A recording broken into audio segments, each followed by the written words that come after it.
BMW is the world's largest automaker, and it is spending less on sales incentives here in the U.S. because of production disruptions in Japan. For more on this, we're joined by Jim O'Donnell, BMW North American President. Jim, thanks for joining us, CEO of the BMW North America as well. Let's talk about why that is. You can spend less on incentives because there's just not as much competition right now because of supply chain problems. Well, right? Our plan is to spend less. You know, we announced incentives for 2 months. So when we review at the end of April, our plan will be to decrease it because we know that that's likely to happen with Lexus and various other manufacturers. And this is the consumer's nightmare. We knew this would happen. There's a supply chain disruption, so we can't get deals on cars anymore. Everything is going to be more expensive. What do you think about, from that perspective, inflation? I mean, not just because of Japanese problems, but because of raw material. I mean, do you have pricing power? Do you need to raise prices? We would only have to raise prices if the dollar continues to slip, but we have no plans to raise prices.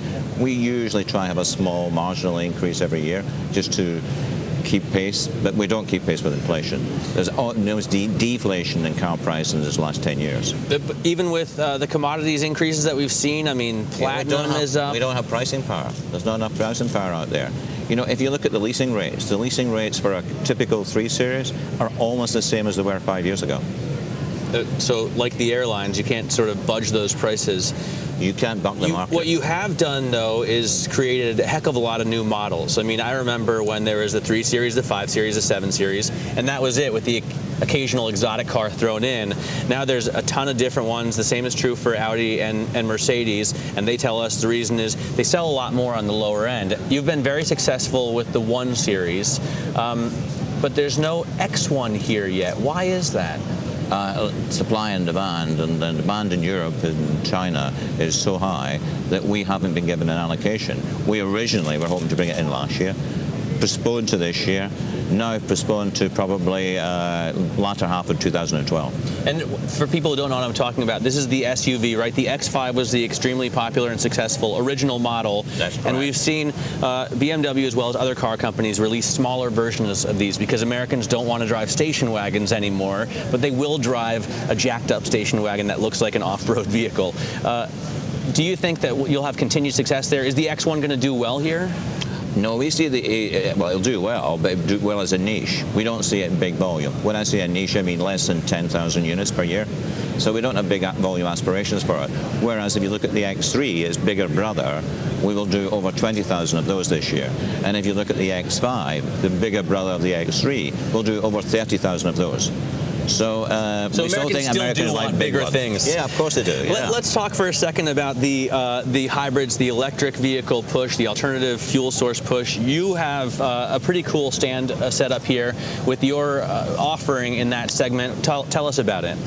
Well, we launched originally last 2 years ago with a Mini E. We learned a little bit about the dynamics of the market, the problems that you get in the market with power supply, etc. We're now going to the second phase of our experiment, which is the ActiveE, which will do about 700 of those. That will have the same electronics and the same electric engines as our brand new all-electric car, which we launch in the market in 2013. So this is just the next phase of our experiment to make sure that when we launch it in the market, we don't have any hiccups. We know all the problems, we know all the issues, we know all the power supply issues, and the consumer can buy with confidence. Well, and BMW has really been at the forefront of alternative power sources. I remember 10 years ago when you had a 750 that was hydrogen powered. What do you think about the future of that? I mean, obviously we all love gasoline engines. They rev up, they sound great, they're fast and torquey, but you can do a lot of these things now with other fuel sources as well. I think you can, but I think that for the foreseeable future, right, the next 25 years, the internal combustion engine will reign supreme. It will still do over 80% of the market. And then you'll have a little bit extra in terms of hybrids, electrics, diesel-powered in this country.